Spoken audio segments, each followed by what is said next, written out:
Hi friends, ನಮಸ್ಕಾರ. ಎಲ್ರಿಗೂ welcome back to my channel. ಇವತ್ತು ವರಮಹಾಲಕ್ಷ್ಮಿ ಹಬ್ಬಕ್ಕೆ ದೇವಿಗೆ ಯಾವ ರೀತಿಯ ಅಲಂಕಾರಗಳನ್ನು ಮಾಡ್ಬೋದು ಅಂತ ಇವತ್ತಿನ ವಿಡಿಯೋಲಿ ನೀವು ನೋಡ್ಬೋದು. ಇವತ್ತಿನ ವಿಡಿಯೋ ನೋಡೋಕೆ ಮುಂಚೆ ಚಾನಲ್ನ ಹೊಸದಾಗಿ ನೋಡ್ತಾ ಇದ್ದರೆ ಸಬ್ಸ್ಕ್ರೈಬ್ ಮಾಡ್ಕೊಳ್ಳಿ. ಹಾಗೆ ಪಕ್ಕದಲ್ಲೇ ಇರುವಂತಹ ಬೆಲ್ಲೈಕಾನ್ ಮರಿದಲ್ಲೇ ಕ್ಲಿಕ್ ಮಾಡಿ.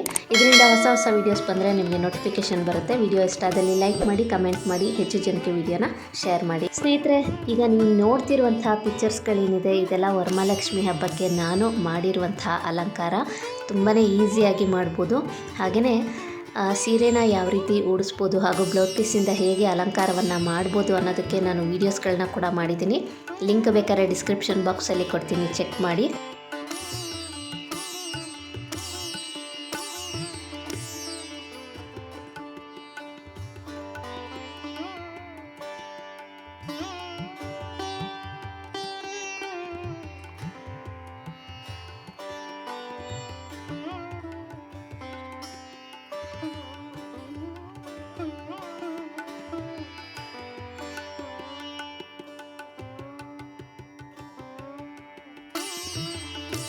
ಇವತ್ತಿನ ಈ ಒಂದು ಚಿಕ್ಕದಾದಂತಹ ವಿಡಿಯೋ ಕೂಡ ನಿಮಗೆ ಇಷ್ಟ ಆಗಿದೆ ಅಂತ ಅಂದ್ಕೊತೀನಿ. ಇಷ್ಟ ಆದರೆ ವಿಡಿಯೋಗೆ ಲೈಕ್ ಮಾಡಿ, ಕಮೆಂಟ್ ಮಾಡಿ, ಹೆಚ್ಚು ಜನಕ್ಕೆ ವಿಡಿಯೋನ ಶೇರ್ ಮಾಡಿ. Thank you for watching.